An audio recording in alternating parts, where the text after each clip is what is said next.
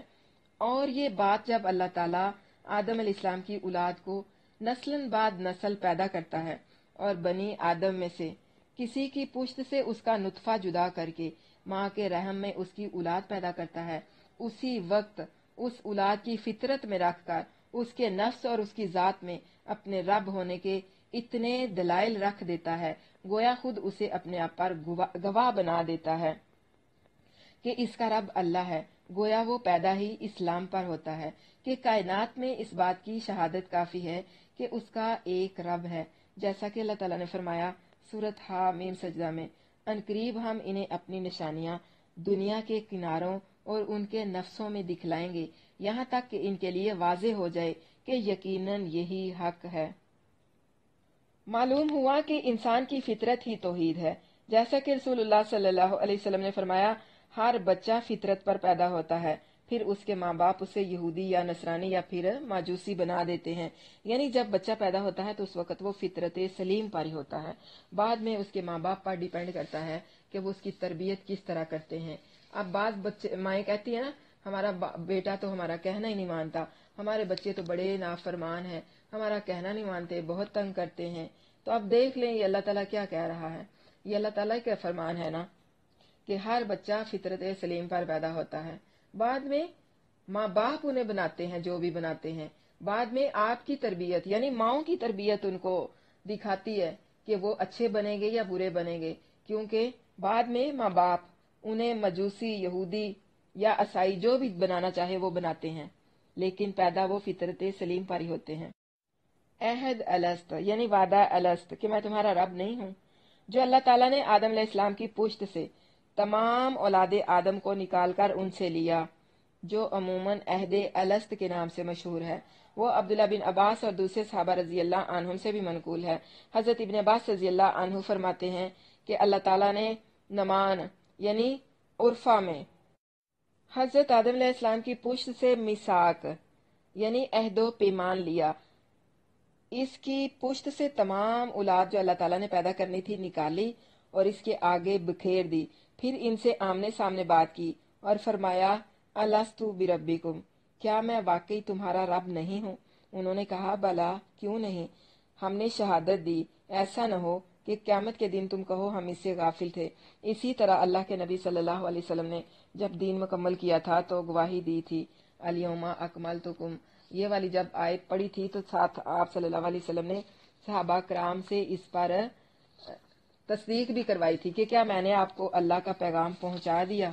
تو سب نے کہا تھا کہ آپ نے پیغام پہنچا دیا. اپنی نفسوں پر انہوں نے خود گواہی دی، اور گواہ کو وہ بات یاد ہونی چاہیے جس کی گواہی اس نے دینی ہے، جبکہ وہ عہد کسی کو یاد ہی نہیں. مطلب کہ ہم لوگوں نے یہ عہد اللہ تعالیٰ سے کیا تھا پیدا ہونے سے پہلے کہ وہ ہمارا رب ہے، اور وہی عہد ہم لوگ بھول گئے ہیں. البتہ انسان کے نفس اور کائنات میں اللہ تعالیٰ کی ربوبیت اور توحید کے دلائل کا وہ خود فطری گواہ بھی ہے. یہ الگ بات ہے کہ گندے عقیدوں والوں کے ساتھ مل کر اس کی فطرت پر پردہ پڑ گیا ہے. اگر کوئی کہے کہ بے شک آدم علیہ السلام کی پشت سے نکلتے وقت کیا عہد ہوا ہمیں یاد نہیں، مگر پیغمبروں کا اس میثاق کو یاد کرا دینا ہی کافی ہے. اگلا رکوع نوٹ کر لیں 182 سے 188. نبی، بشیر اور نذیر، یعنی نبی جو ہوتے ہیں وہ بشیر بھی ہوتے ہیں اور نذیر بھی ہوتے ہیں. اللہ کے نبی صلی اللہ علیہ وسلم کی صفات بشیر اور نذیر، خوشخبری دینے والے بھی اور ڈرانے والے بھی. اور جن لوگوں نے ہماری آیات کو ہم ضرور انہیں آہستہ آہستہ کھینچ کر لے جائیں گے جہاں سے وہ نہیں جانتے، اور میں انہیں مہلت دوں گا، بے شک میری خفیہ تدبیر بہت مضبوط ہے. جٹلانے والوں کو کھینچ کر لے جانا اور جہنم میں پھینک دینا، یعنی اللہ تعالیٰ کا فرمان ہے کہ میں ان پر فوری گرفت نہیں کروں گا تاکہ وہ غفلت میں پڑے رہیں اور گناہ پر گناہ کرتے جائیں. اسی کو ہم کہتے ہیں کہ رسی دراز کرنا، ڈھیل دینا، استدراج یعنی آہستہ آہستہ کھینچ کر لے جانا، جو کفار کو ان کے گناہوں کی سزا میں دی جاتی ہے، مگر وہ اپنی حماقت سے یہ سمجھتے ہیں کہ ہم پر اللہ تعالیٰ کی بڑی مہربانی ہو رہی ہے. انہیں خبر ہی نہیں ہوتی کہ انہیں آخری عذاب کے لیے تیار کیا جا رہا ہے. تو یہ جو ہم لوگوں پر یہ جو چھوٹی چھوٹی آفتیں آتی ہیں، کبھی ڈینگی کی صورت میں، کبھی قحط کی صورت میں، کبھی سیلاب کی صورت میں، اور اب یہ کرونا کی صورت میں، تو یہ بھی آپ استدراج سمجھ لیں. یہ آپ لوگوں کو آگاہ کیا جا رہا ہے، جھنجھوڑا جا رہا ہے کہ ابھی بھی وقت ہے، پلٹ آئے، آپ کو بڑے عذاب سے بچایا جا رہا ہے. بچ جائیں گے تو بڑے عذاب سے بھی بچ جائیں گے. اگر خود کو روک لیا، اللہ کی نافرمانیوں سے باز آ گئے، تو پھر اللہ تعالیٰ بڑے عذاب سے بھی ہمیں بچا لے گا.